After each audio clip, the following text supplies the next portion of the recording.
This is the new 2-litre 4-cylinder Toyota Supra, and in this video we're going to find out if driving it is a little bit like going on a date with a smoking hot model, to only later find out they're a little bit crap at sex.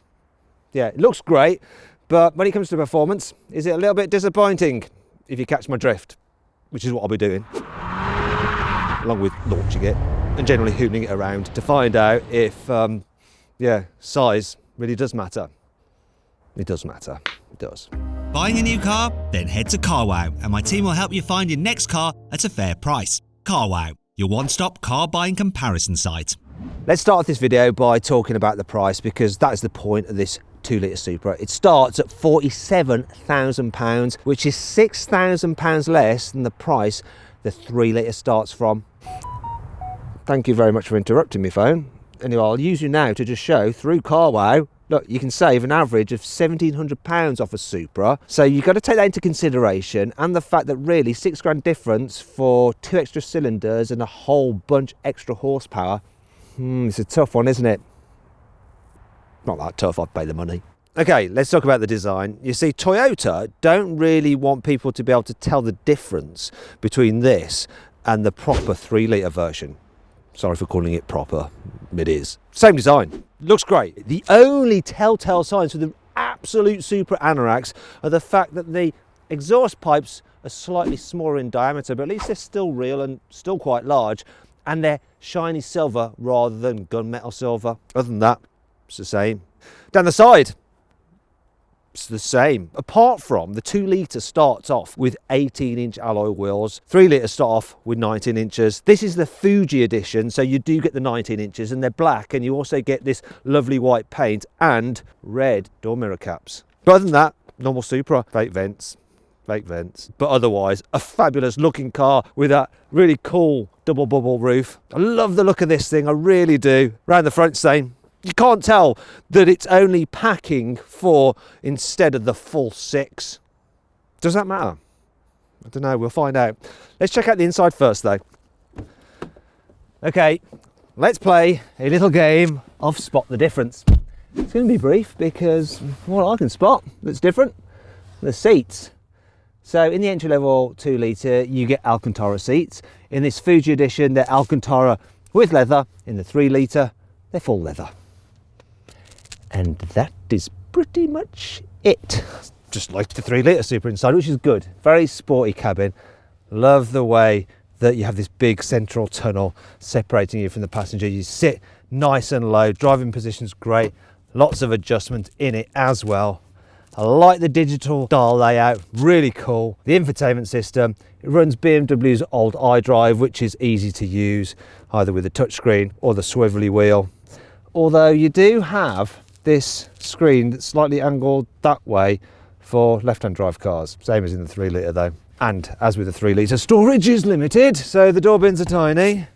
There's also this annoying thing here with the cup holder, so you end up putting your arm in them, and if you've got something in there, then they're really in the way. Thankfully though, you do have a reasonable sized glove box. But overall, I like the interior. Feels well made, solid, and looks cool, especially with the red leathery bits like that.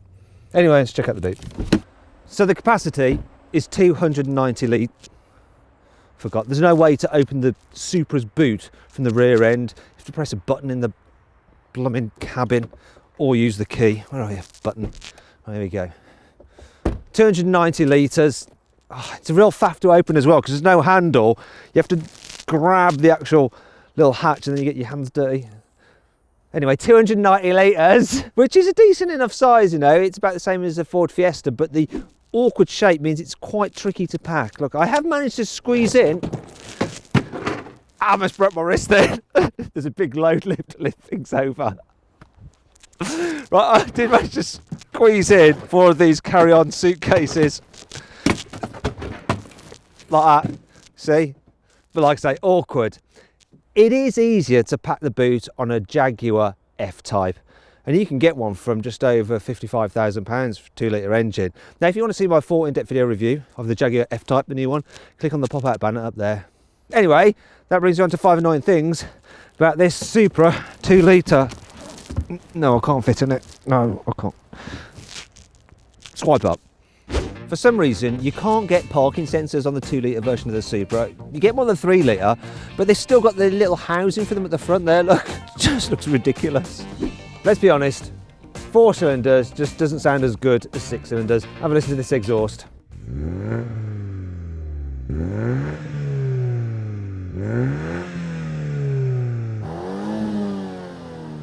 Now, I'm going to let you hear what the 6-cylinder Supra sounds like. Okay, you got that? Now, I'll just do this one again. Yeah, exactly.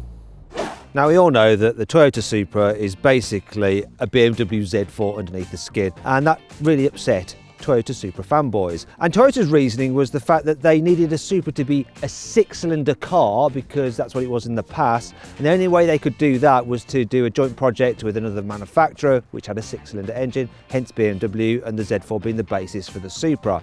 Now, that being the case, why the heck go and do a 4-cylinder Supra?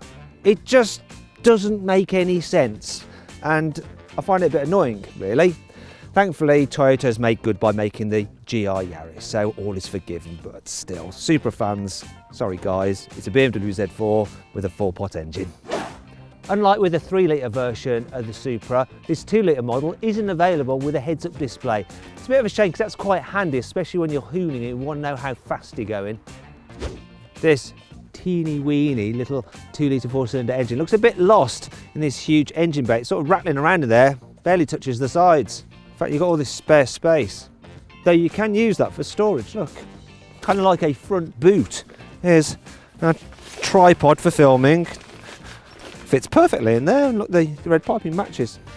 Anyhow, that brings me on to 5 good things about this car. You see, being a 2-litre 4-cylinder, it's considerably lighter than the 3-litre 6-cylinder. In fact, the car is 100 kilos lighter.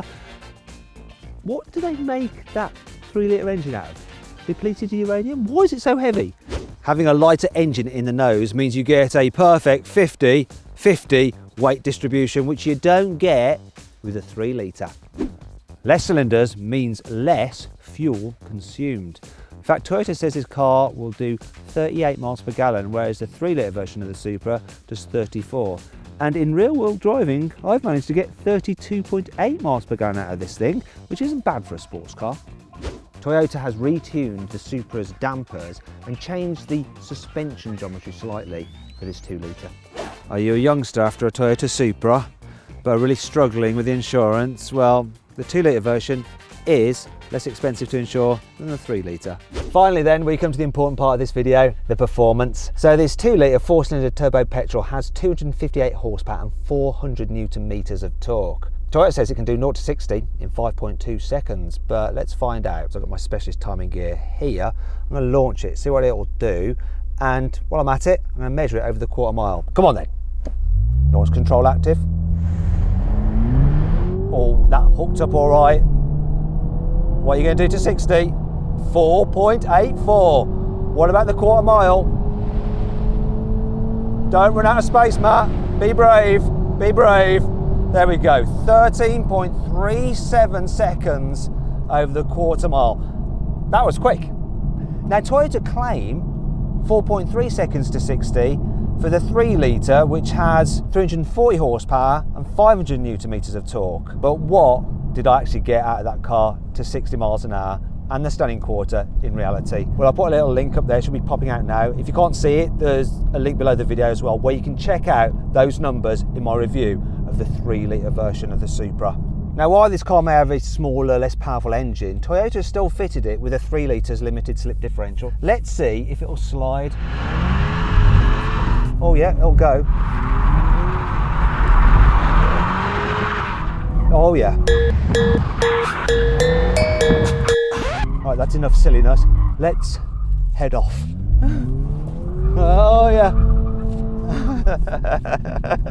Well, do you know what? I'm quite impressed with how it'll slide.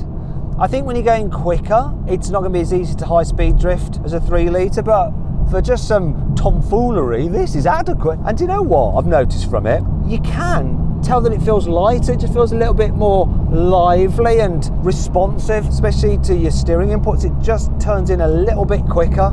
It's not that big a difference, but it is noticeable. So if you're hooning down a back road, this is actually pretty good fun, and it gives you lots of confidence to really stay on the power and blast around a corner, and you can be quite aggressive coming out of the bends because you're less likely to break traction than you are in the 3 litre. As a sports car, this is fun, but there's a problem, and it is the fact that I'm just missing the noise of that 3 litre. I'm missing the shove as well. And one of the things is that when you're around this price point, you're similar money to a Porsche Boxster, and that is more fun to drive. And that was the thing that would separate out the 3 litre Supra. You know, the more basic Porsche Boxsters and Porsche Caymans, they've got the 4-cylinder turbos which just sound awful. That straight 6 in the Supra is lovely. This misses that, and as a result it loses its reason for being. Now if you want to see just how good the Porsche is, then click on the pop-out banner up there. I'll put a link to my video on that car. Really, really great driver's car. Shame about the engine, which is just a bit boring, but then the one in this isn't really particularly exciting anyway. It's adequate, it does the job.